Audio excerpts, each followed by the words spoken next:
চৰকাৰে দিয়া টকা প্ৰায় সম হ'লগৈ তেওঁলোকে 4000 দিয়ে কেন্দ্ৰীয় চৰকাৰে আমি 3500 দিম কেন্দ্ৰীয় চৰকাৰে 4500 দিয়ে আমি 3500 দিম টোটেল অংগনবাদী দৰমহা 8000 টকা হ'ব 1500 টকা বৃদ্ধি হ'ব ৰাজ্য চৰকাৰে দিব অংগনবাদী কৰ্মীৰ দৰমহা 750 টকা বৃদ্ধি হ'ব আগতে তেওঁলোকক ভাৰত চৰকাৰে 2250 টকা দিছিলে ৰাজ্য চৰকাৰে 1000 দিছিলে এতিয়া ভাৰত চৰকাৰৰ পৰা 2250 টকা পাব আৰু ৰাজ্য চৰকাৰৰ পৰা 1750 টকা পাব সৰ্বমুঠ 4000 টকা পাব অৰ্থাৎ সহায়িকা গৰাকীয়ে 4000 পাব কৰ্মী গৰাকীয়ে 8000 পাব আৰু বৃদ্ধি কিমান হ'ল কৰ্মী গৰাকীৰ বাবে 1500 হ'ল সহায়িকা গৰাকীৰ বাবে 750 টকা হ'ল আজি আমাৰ কেবিনেটত আমি ঘোষণা কৰা আৰু এটা আঁচনি আমি অনুমোদন দিওঁ এইবাৰ যিসকল ল'ৰা ছোৱালীয়ে মেট্ৰিক পৰীক্ষা দিব তেওঁলোকৰ ফৰ্ম ফিল আপ অক্টোবৰ মাহৰ 10 তাৰিখে সামৰণি পৰিব এইবাৰ ফৰ্ম ফিল আপত আমি তেওঁলোকক অনুৰোধ কৰিছো যাতে তেওঁলোকে বেংক একাউণ্ট নম্বৰটো দিয়ে আৰু কেবিনেটে যে অনুমোদন কৰিছে যে 1 নৱেম্বৰৰ পৰা মেট্ৰিক শেষ নোহোৱা পৰ্যন্ত প্ৰত্যেকজন উচ্চতৰ HSLC মেট্ৰিক পৰীক্ষাৰ্থীক আমি প্ৰতি মাহত 300 টকাকৈ তেওঁলোকৰ বেংক একাউণ্টত দিম এই টকাখিনি তেওঁলোকে বুকস কিনিব পাৰিব নোটবুকস কিনিব পাৰিব নিউট্ৰিচিয়াছ ফুড ল'ব পাৰিব অৰ্থাৎ 5 লাখ ষ্টুডেণ্টে মাহত 300 টকাকৈ অলমোষ্ট আমি মেট্ৰিক কোন মাহত হয় নাজানো যদি এপ্ৰিলত হয় 6 মাহৰ কাৰণে পাব যদি ফেব্ৰুৱাৰীত হয় 4 মাহৰ কাৰণে হ'ব যদি মাৰ্চত হয় 5 মাহৰ কাৰণে পাব তাৰ মানে কোনো মেট্ৰিক ক্যান্ডিডেটে নিউট্ৰিচিয়াছ ফুড বা কিতাপ পত্ৰ কিনাৰ পৰা বঞ্চিত হ'ব নালাগে নিজকে মেট্ৰিকৰ কাৰণে প্ৰিপেয়াৰ কৰাৰ কাৰণে তেওঁলোকে 300 টকা লাভ কৰিব প্ৰত্যেক মাহত আৰু এই আঁচনিটো 1 নৱেম্বৰৰ পৰা কাৰ্যকৰী হ'ব আপোনালোকে হয়তো ভাবিব যে লৰাবিলাকক ফৰ্ম দিব নহয় আমি মেট্ৰিকৰ ফৰ্ম ফিল আপতে তেওঁলোকৰ বেংক একাউণ্ট নম্বৰটো লৈ লম আৰু তেওঁলোকে পুনে তেওঁলোকক আমি 1 নৱেম্বৰৰ পৰা 300 টকাকৈ দিয়া আমি আৰম্ভ কৰিম শেষত স্বাস্থ্য বিভাগৰ আজি এটা ডাঙৰ সিদ্ধান্ত এটা আছে মই কেইদিনমান আগতে কৈছিলো যে নাৰ্ছিং হোম সমূহত এতিয়া নাৰ্ছিং হোমৰ মালিকে টকা নিদিয়া বুলি ডেড বডি ধৰি ৰাখিব নোৱাৰিব যদি কোনোবা ব্যক্তিক পৰিয়ালৰ মৃত শৰীৰ নাৰ্ছিং হোমে 4 ঘণ্টাতকৈ বেছি ধৰি ৰাখে তেতিয়ালে সেই ব্যক্তিগৰাকীয়ে 104ত ফোন কৰিব নহলে লোকেল পুলিচক ফোন কৰিব The dignity to the dead person is paramount.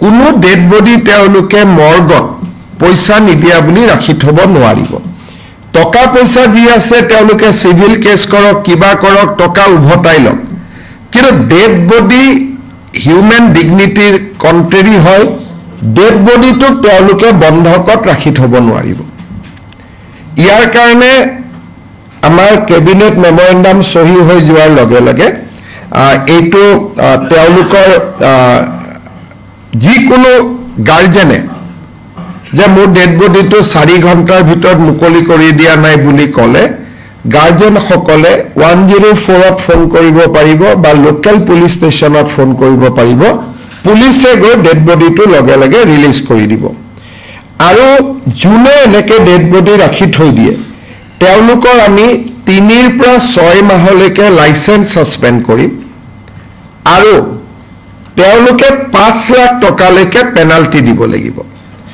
আৰু যদি তেওঁলোকে ৰিপিট অফেন্স কৰে তেতিয়া আমি তেওঁলোকৰ নাৰ্ছিং হোম বন্ধ কৰি দিয়াৰ ব্যৱস্থা ল'ম আকৌ এবাৰ মই কৈছো যে মৃত শৰীৰ কোনো নাৰ্ছিং হোমে 4 ঘণ্টাতকৈ বেছি ধৰি ৰাখিব নোৱাৰিব বোলে মোৰ ল'ৰাজন আমেৰিকাত আছে আহি পোৱা নাই সেইকাৰণে মই ৰিকুৱেষ্ট কৰিছো নাৰ্ছিং হোমত যে মৰ্গত ডেড বডিটো কিছু দেৰি থৈ দিয়ক বেলেগ কথা তেনেকুৱা কেতিয়াবা হয় কিন্তু মই পেমেন্ট কৰিব পৰা নাই ঘৰৰ পৰা পইচা লৈ আহক তেতিয়াহে ডেড বডি এৰি দিম এই কথাটো নহব পইচা আপুনি দিব আছে আপুনি সিভিল কেছ কৰক মানি কেছ কৰক যি কৰক বেলেগ ব্যৱস্থা লওক কিন্তু মৃত শৰীৰটো পণবন্দী হিচাপে ৰাখিব নোৱাৰে it cannot be a hostage dead body টোক আপুনি ধৰি ৰাখিব নোৱাৰে এই অধিকাৰ কোনো নাৰ্ছিং হোমত ভাৰতৰ সংবিধানে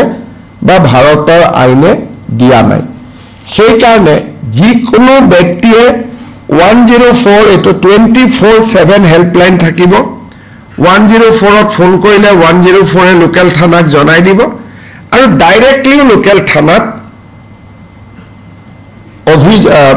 আমি অভিযোগ দিব পাৰিম আৰু থানাৰ লগে লগে নাৰ্ছিং হোমখনত গৈ ডেড বডিটো মুকলি কৰি দিব এই গোটেই যেটো আজি আমি কেবিনেটত সিদ্ধান্ত ললো এই সিদ্ধান্তটো 1 আগষ্টৰ পৰা কাৰ্যকৰী হ'ব কাৰণ অৰ্ডাৰ ওলাব লাগিব থানাবিলাকক আমি জনাব লাগিব কিন্তু আজি কেবিনেটে যেটো সিদ্ধান্ত ললে it will be implemented from 1st of August আৰু ই বহুত দুখীয়া মানুহক হকাক দিব গতিকে কেবিনেটত আজি কেইবাটাও গুৰুত্বপূৰ্ণ সিদ্ধান্ত আছিল আপোনালোকে যদি কিবা খুদিব খোজে খুদিব পাৰে Sir, is it a first of its kind initiative as far as the nursing I cannot immediately confirm whether it is a first of its kind of initiative because sometime I said yes, then somebody will tweet that no, Kerala it is already there, Tamil Nadu it is already there. So that is for the journalist to check whether it is a first or second. Sir, if you can brief about this scheme as well as the elephant scheme in English. Today, Assam Cabinet has taken a very important decision.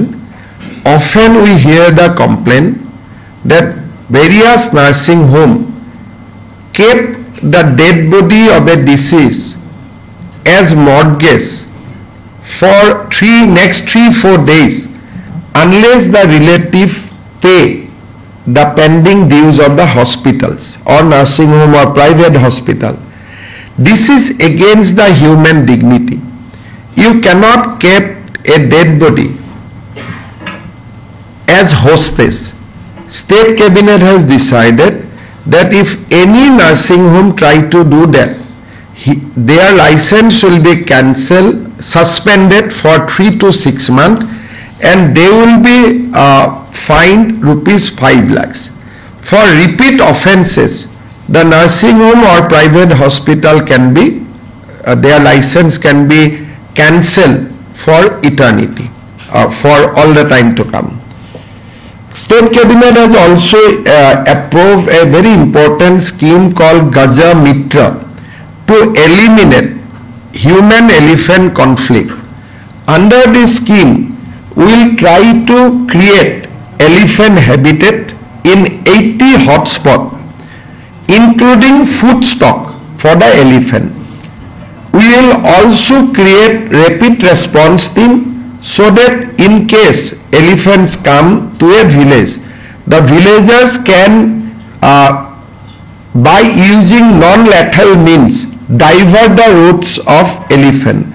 We will also try to plant lot of bamboo and napier, which actually elephant likes, and that for elephants these are most important food stuff for them.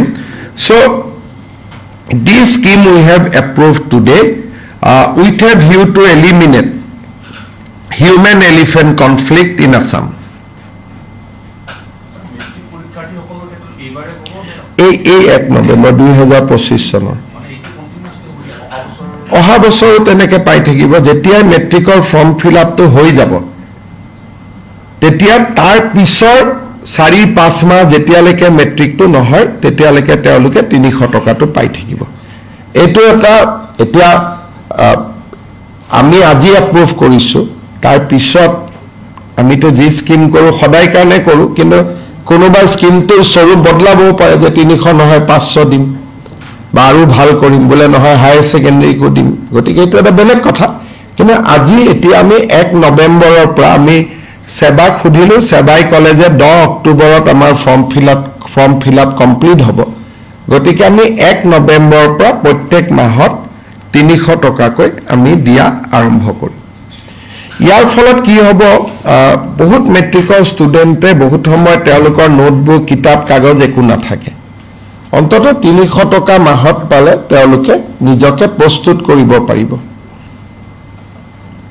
এইটো এটা আমি আজি সিদ্ধান্ত লৈছো Sir, we have seen that eviction drive continues across the state of Assam in many areas, particularly in forest land and in government grasslands. So, can you kindly brief on the status of the eviction drive going on in the state? As of now, government has cleared thousands bighas of land from eviction. The number is huge. And I am going to share that number sometime in next week with you. The total eviction which we have done in last 4 years has actually benefited tremendously. Restoration of forest cover in Lamding, eliminating human-elephant conflict completely. In Kaziranga, after the eviction, rhino has started coming into. In Pobha forest in Lakhimpur, rhino has started coming back to the forest. So we have gained a lot. So there we are trying to collect the list. We will give you detail. But in my view, we have cleared not less than 25,000 acres of land so far, and it is huge. So, but these numbers will keep on increasing.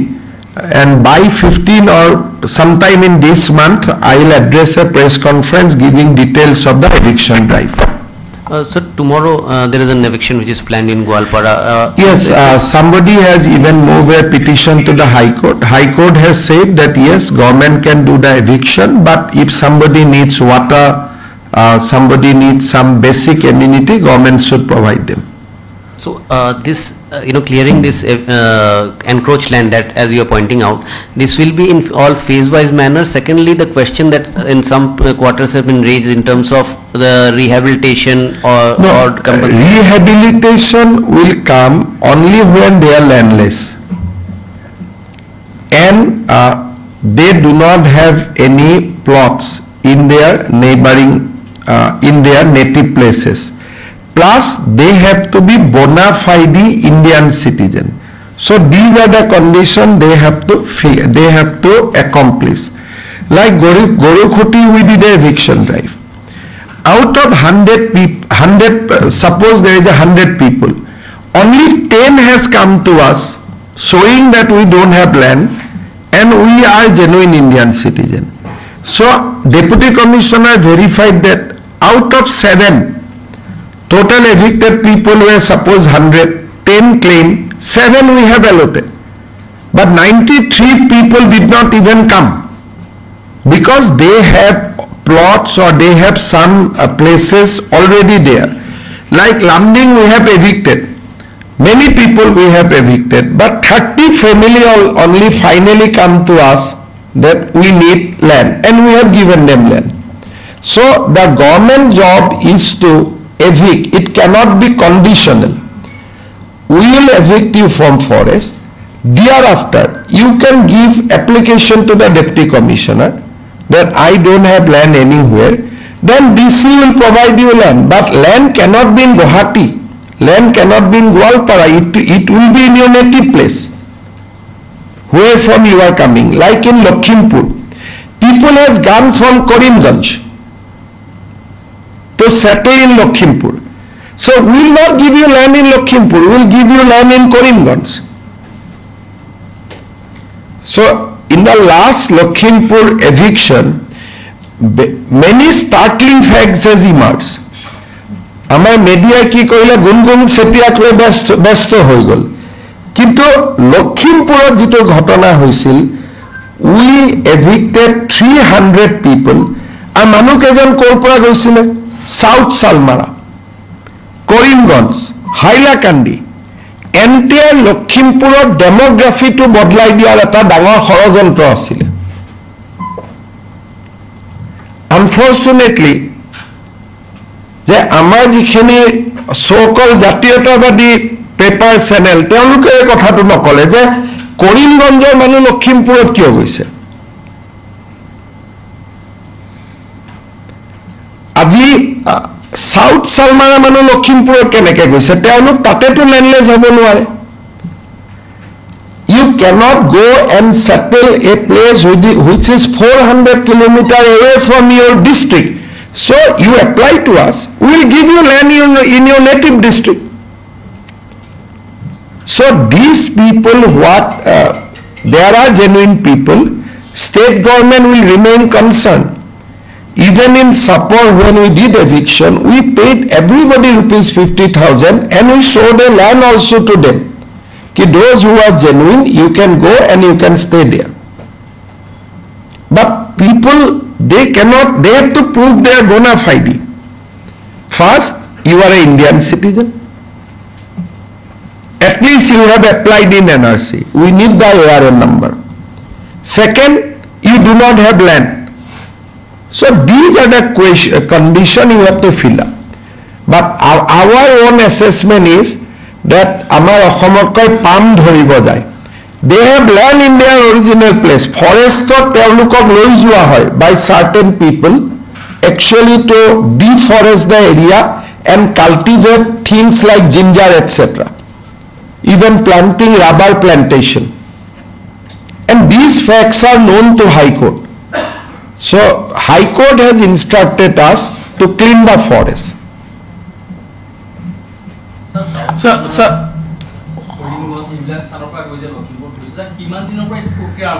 এই প্ৰক্ৰিয়াটোতো মইতো নাজানো মই যেতিয়া গৰু মাংস পৰাৰ খবৰটো পালো তেতিয়া আমি ইনকুৱাৰী কৰিলো ইনকুৱাৰী কৰোতে আমি গম পালো যে এইবোৰ কৰিমগঞ্জৰ মানুহ সাউথ সালমাৰাৰ মানুহ লখিমপুৰত গৈছে লখিমপুৰত কিয় গৈছে এছাম পাৰ্টিকুলাৰলি এটা পলিটিকেল পাৰ্টি আৰু পলিটিকেল লিডাৰ্ছ তেওঁলোকে আমাৰ হক যিটো কয় 100% অসমীয়া সমষ্টি সেইবিলাকক তেওঁলোকে বিভিন্ন জায়গাৰ পৰা তেওঁলোকৰ ভোটাৰ লৈ যায়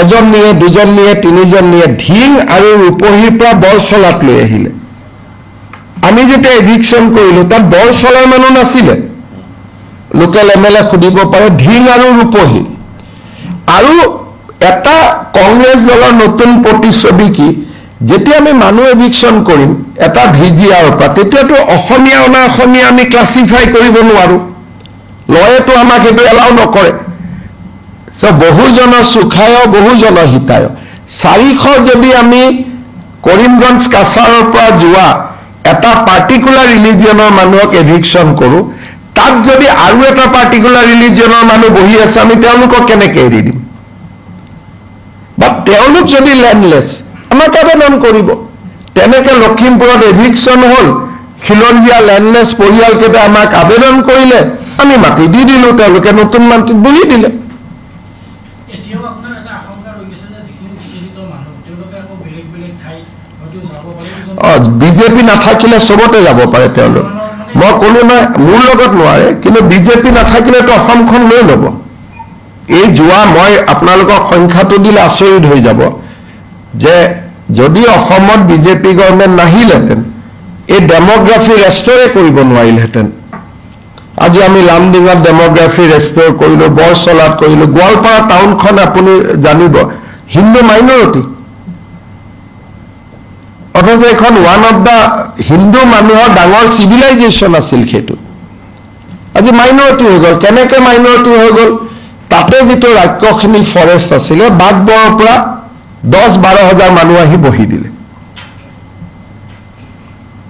কিন্তু কোনোবা হয়তো ল্যান্ডলেস হ'ব পাৰে কিন্তু এটা সমষ্টিতে যদি আপুনি আহি বহি দিয়ে এখন টাউনত বহি দিয়ে সেইটো নহ'ব নহয় ডিসি গোৱালপাৰাক আবেদন কৰিব লাগিছিলে ডিসি গোৱালপাৰাই বিভিন্ন জায়গাত তেওঁলোকক বহুৱাব কিন্তু ল্যান্ডলেস বুলি মইতো নিজে আহি বহিব নোৱাৰো কালি যদি ল্যান্ডলেস বুলি আপোনাৰ ঘৰত আহি বহি যায় আপুনি কি কৰিব আসাম সেক্ৰেটাৰিয়েটখনত বহি গ'লে আপুনি কি কৰিব লেণ্ডলেছ মানুহে লেণ্ড পাবৰ কাৰণে বসুন্ধৰাত আবেদন কৰিব, পপুলাৰ ফৰ্ম বুলি ফৰ্ম আছে, পপুলাৰ ফৰ্ম ফিল আপ কৰিব, কিন্তু নিজে আহি বহি গৈ যদি ডেমোগ্ৰাফিটো বদলাই দিয়ে। আজি গোৱালপাৰাত গৈ আপোনালোকে চাওক, উই আৰ টুডে য'ত নেকি হিন্দুৰ 300 বছৰ পুৰণা 200 বছৰ পুৰণা টেম্পল আছে, তাত হিন্দু ইজ মাইনৰিটি টুডে। মই কোনো ধৰ্মীয় ভিত্তিত যাব খোজা নাই, কিন্তু যদি নৰ্মেল নিয়মত হিন্দু মাইনৰিটি হ'লেহেঁতেন মোৰ কোনো আপত্তি নাই। কিন্তু বৰপেটা বাগবৰ চৰৰ পৰা মোৰ দেন 10-12,000 ফেমিলি আহি পেলাই হিন্দুক মাইনৰিটি কৰি পেলালে। আৰু কোনে কৰিলে? এজন আমাৰ ফৰেষ্ট মিনিষ্টাৰ আছিল, তেওঁৰ দিনত DFO জনো একে মনে মিলা মানুহ দিলে, and they have made a full fledged operation যে আমি ইয়াত মাইনৰিটি কৰি পেলাম। আজি কাজিৰঙাৰ লগতে মাদ্ৰাছা এখন খুলি লোৱাৰ কি প্ৰয়োজন আছে? তাততো মানুহ গড় চাবহে যায়। কিন্তু আপোনালোকে দেখিব যে কাজিৰঙাৰ লগতে মাদ্ৰাছা এখন খুলি লোৱা হৈছে ৰাস্তাটোতে। এইটো হয় যে আমাৰ দুৰ্বলতাটোৰ সুযোগ লৈ লৈ যিমান সোমাব পাৰে, এতিয়া মাদ্ৰাছাই কৰিব লাগে, হোজাইটো কৰিব পাৰে, ধিমতো কৰিব পাৰে, ৰূপহীটো কৰিব পাৰে, চামুগুৰিটো কৰিব পাৰে, কাজিৰঙাখনৰ ওপৰতে কৰি লৈছে আৰু পট্টা মাটিত বহি লৈছে। এতিয়া ময়ো একো কৰিব নোৱাৰা হৈছো। গতিকে অসমৰ চাৰিওফালে যিবিলাক ঘটনা ঘটি আছে, এইটো অখিল গগৈয়ে মানুহক সাৱটি ধৰিছে, ভালে আছে, কিন্তু আমি যিবিলাক মানুহ মাইনৰিটি হৈ গলো অসমীয়া, আমাকোতো সাৱটক। বৰপেটাত গৈ সত্ৰাধিকাৰজনক সাৱটক, ক'ৰবাত গৈ পেলাই আমাৰ যিমানবিলাক আপোনালোকে জানে যে যি জাগাত আমি মাইনৰিটি হৈ গলো, আমাকো সাৱটক না, আমিওতো সাৱট খাব খোজো। তাকে কৈছো, তেওঁ যিটো গান শুনিছে এইটো ভাল, কিন্তু মাজে মাজেতো বৰগীতো শুনিব লাগে নহয় বতৰ দৰবাৰত গৈ, হয় নহয়? তো গতিকে এই ধৰণৰ ব্যৱস্থাটোৱে তেওঁলোককো লাভ নকৰে। তেওঁলোকো দুখীয়া মানুহখিনি নিজে অহা মানুহ নহয়, মানুহখিনিক কোনোবাই লৈ আহিছে, তেওঁলোকেও নাজানে। সেইকাৰণে ময়োতো গৈ মানুহখিনিক মাত দি আহিছো। কেইদিনমান পিছত মই চাপৰতো যাম মানুহখিনিক মাত দিবৰ কাৰণে। মই কিয় ব্যৱস্থা কৰিব লাগে? বা তেওঁলোকৰ দেউতাক মাক আছে নহয়, তো মই কিয় ব্যৱস্থা কৰিম? কি কথা কয় বা আপুনি অসমীয়া মানুহ হয়নে নহয়? এই আপুনি কি নাম আপোনাৰ?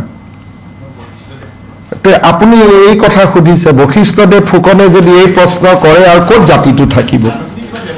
ব্যৱস্থা কিয় কৰিব লাগে কওকচোন? তেওঁলোকৰ দেউতাক মাক নাই নেকি? তেওঁলোকে MP বনোৱা নাই নেকি? তেওঁলোকে MLA বনোৱা নাই নেকি? তেওঁলোকৰ MP গুৱাহাটীত কিমান ডাঙৰ ঘৰ আছে, তাতে সোমাই ললে হ'ল। আপোনালোকে যায় নহয়, যদি বশিষ্ঠদেৱ ফুকনৰ এইটো প্ৰশ্ন হয় আৰু তেতিয়া হাত সাৱটি বহি থাকিব লাগিব ঘৰত। আৰু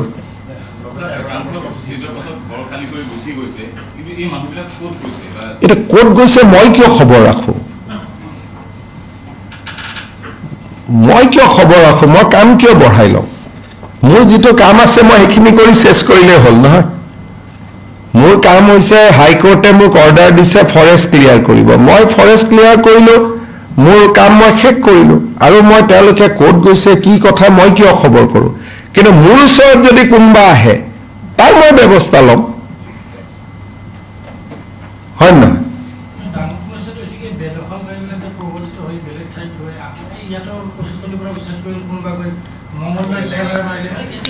সেইটো কৰিব, এইটো সমস্যাৰ সমাধান নাই। আপুনিতো আৰু বেলেগ এটা প্লেনেটত থাকিব নোৱাৰে, কিন্তু অন্ততঃ কচুতলিৰ পৰা গৈ মংগলদৈত থাককচোন, চৰৰ মাজত।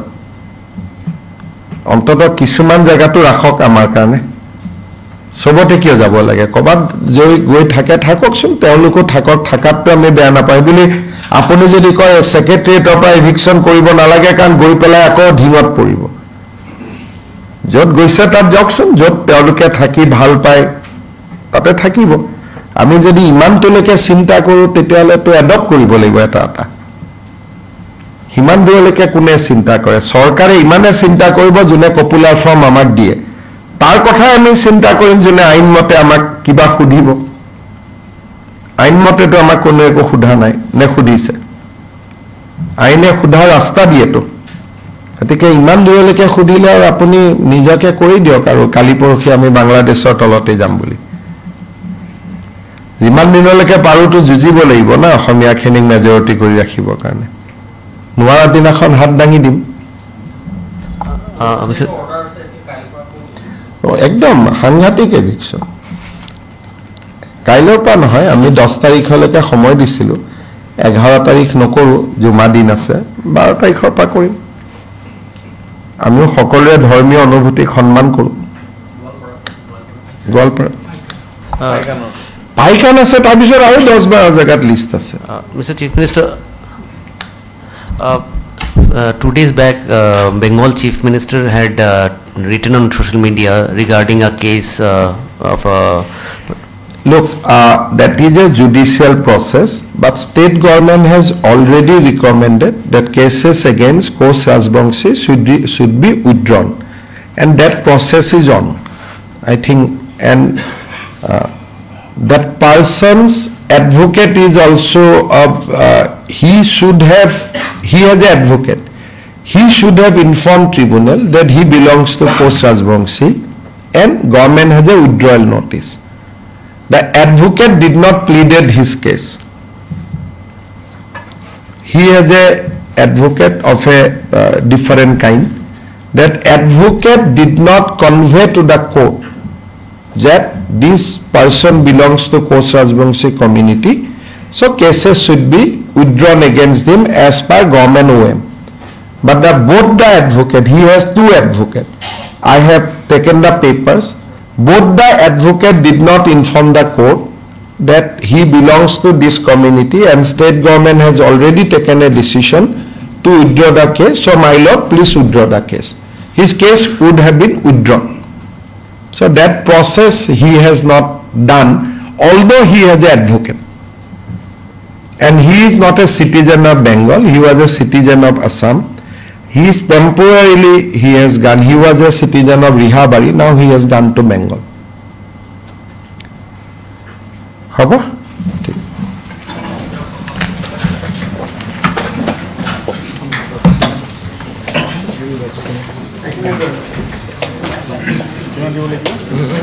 Thank you.